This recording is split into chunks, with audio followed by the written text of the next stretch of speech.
2004 Chevrolet Silverado. We got 4.5 here, about 7 inches in the back. We're going to put a leveling kit on it. It's going to be fun. Welcome to Chrisman Garage.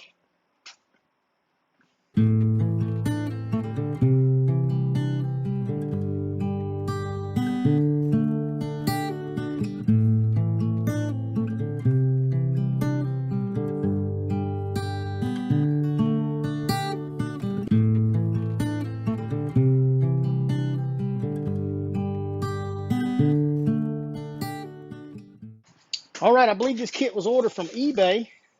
Look at that. There's some nice blocks. They even got a little bit of pinion angle reducer in there. Come with some new U-bolts, washers, and nuts. That stuff looks really nice. Here's the front spacers. They look really nice. I mean, nice powder coat finish. They look good. So we're going to see how aggravating you are to put in. Y'all hang out. All right, first thing, jack it up. Take your tires off. You got to make sure you jack this thing up real high, too, if you don't have a lift.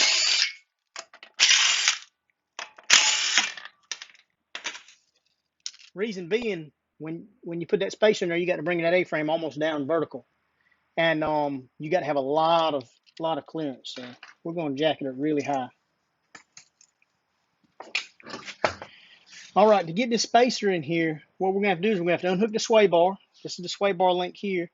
Unhook the tie rod, and we're going to have to unhook this top ball joint. We're going to have to unhook the sensor and take the caliper off and set it over the side, because this A-frame right here, this lower A-frame, is going to have to come all the way down almost vertical before we can get this spacer in there. It's pretty tight. We're going to take the shock out too. So, and you do have to get longer shocks and put in this. I'm putting extensions on these, but I recommend getting longer shocks.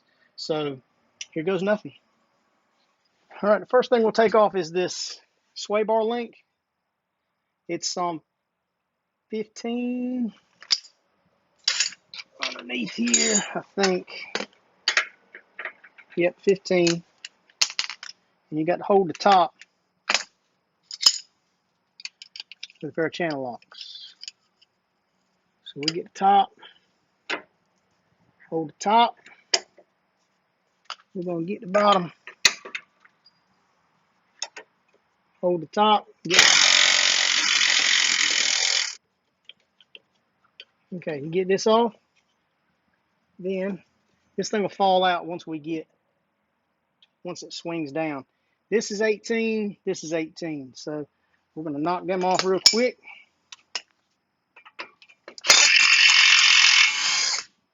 Okay. All right, we're going to pop this in just like so.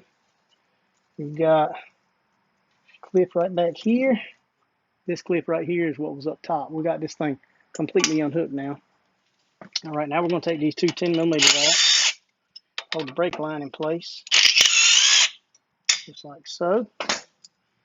Take those out. The brake line should free up, come around. Now these brake calipers are T55. I'm gonna break it loose.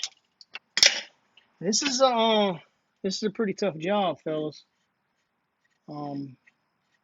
This spacer is really tough to get in there. You'll see what I mean when we go to put the spacer in there. We'll probably struggle with that thing for a little while. You can get 2 caliper bolts out.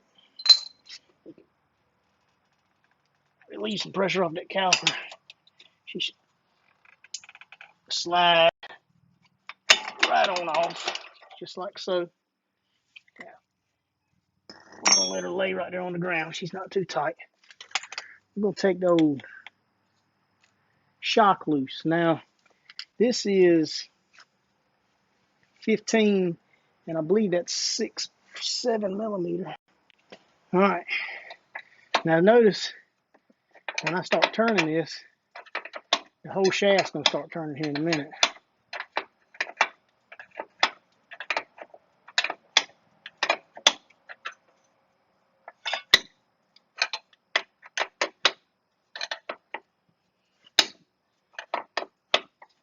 See the whole shaft's turning?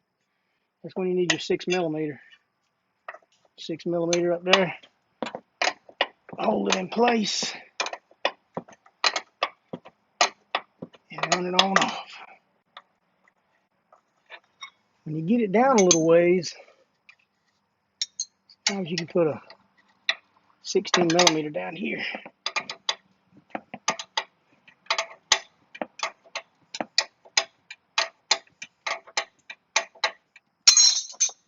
Once you get your 15 millimeter off, like so, pull the spacer up off, then your shock is free. It's 13 millimeter on the bottom. So I get my 13 millimeter, take them right out the bottom. It's just two of them. Old shocks come out. Just like so. Yeah, that works. But see, I'm going to put an extension on this so that it stops right about there because that's what's going to have to be done. So that's your sway bar length. That's how it works. Well, this is the top ball joint. We're taking the nut loose. Once you get the nut loose, so we've got it. I like to keep it on, 3 or 7 threads right there. And then over here on the other side, we've got our tie rod. And fellas, a lot of people are tempted to hit like this. That's a no-no. You want to hit right here because it's a tapered fit, and when you hit it here, it'll shock it enough to get this off. Let's see if we can get this tie rod loose. See it pop up? Look at that. Tie rod's loose. Now, I'm going to do the same thing with this top ball joint. Y'all let me know when that falls.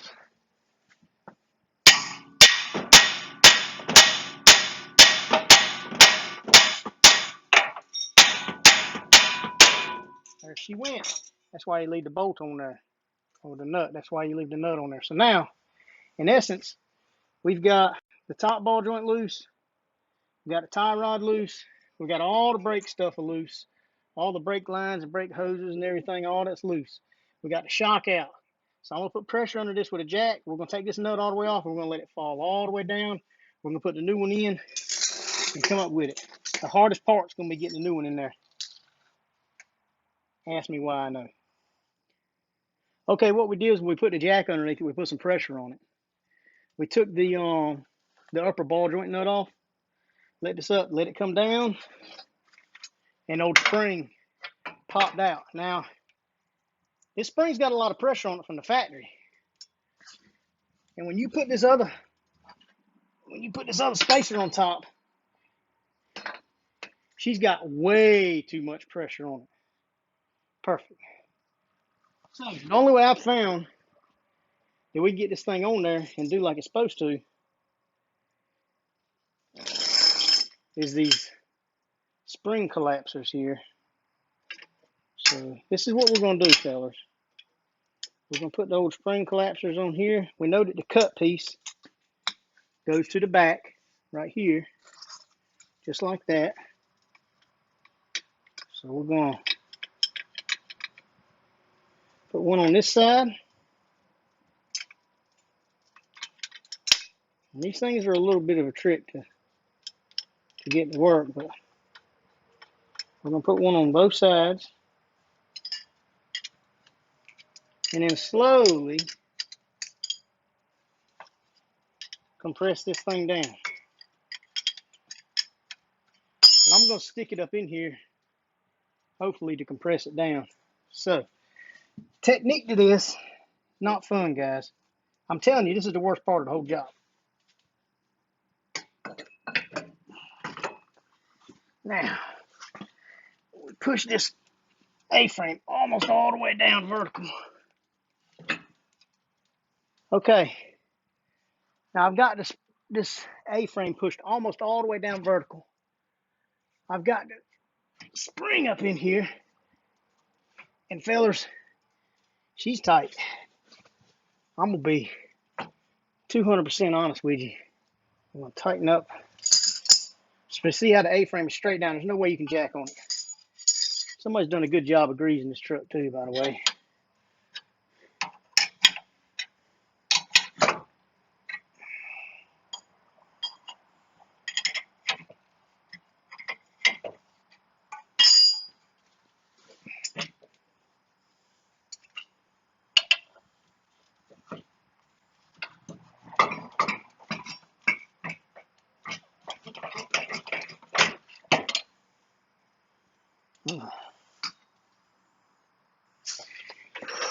No guarantee this is going to work, fellas. But let me tell you, she is bad news. We're going to have to put some more pressure on this thing, fellas. So we're going to try to put a little bit more pressure on it.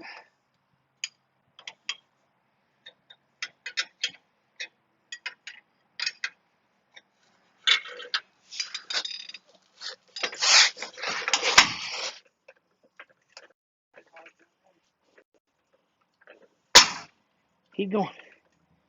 You close?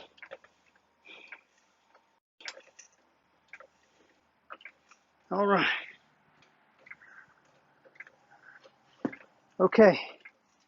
Now that we've got some vertical pressure on it, hold that thought. Get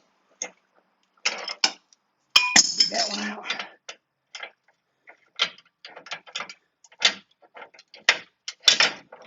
And get that one out. Okay. Once you get this far, fellas, you're pretty much home free. All right. Jack up on it a little bit more. Now what we're going to do is we're going to jack up on it till it starts coming off the jack stand. When it starts coming off the jack stand, we're going to stop. Okay, she's off the jack stand right there. Once you get this top ball joint started, just like that, you're home free. Let me show y'all something about this top ball joint. See, if we try to tighten it up right now, oh, she's going. Oh, there she goes. Whole thing started spinning. If you're lucky, it'll go on up. But if the whole thing starts spinning, I'll show you a trick. Get you a big Mondo pair of vice grip. Big pair of Mondo vice grips here. Just like so. A lot of times,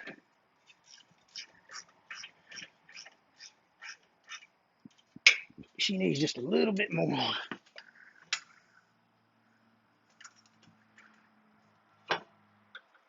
Just like that. You can pull that seat down in there. She'll stop turning. There she goes. And once she pulls up tight, that's all she wrote right there, boys. Just like that. Now these are lock nuts, so they don't require cotter keys. I love cotter keys, but a lot of these newer vehicles don't need them. Don't have them. We're going to put the tie rod back in place. Put her right there. Put the impact right up on there. So we'll make sure she's tight. And she is. Okay. All right, now we're going to swing this caliper back down in here in place. Make sure your pads are in. My man is going to need some brakes before long. They're kind of thin. I'll let him know about that. Might be something he wants to do.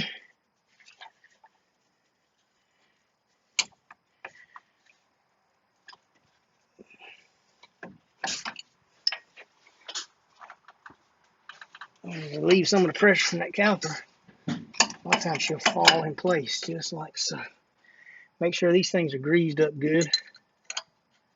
They are. All right, we're home free. I won't bore y'all with the rest because all we had to do is tighten this up, tighten these up. We'll set it on the ground. I'll let y'all see the difference when we get it on the ground. All right, there she is. She's sitting up a lot taller than she was. I can't exactly remember. I think the front was 4.5, wasn't it? Whew, we're working with 8.5. That was 4 inches in the front. Wow. And then in the back, let's see what we're working with. I think it was 7.5. Whoo, she's 9. So she's sitting with a nice stance, 8.5 in the front, 9 in the back. So there you have it. Shocks in the back reached fine. Front shocks I had to extend. and that spring has got some pressure on it. I'm just gonna go and tell you, them front ones was a bear. But you know, we got it done. I'm a little greasy, I'm a little hot, I'm a little sweaty. Shouldn't be this hot in the middle of November, but hey, what can you say? That's North Carolina for you. So y'all remember, till next time, she's giving trouble, she's going to the bad.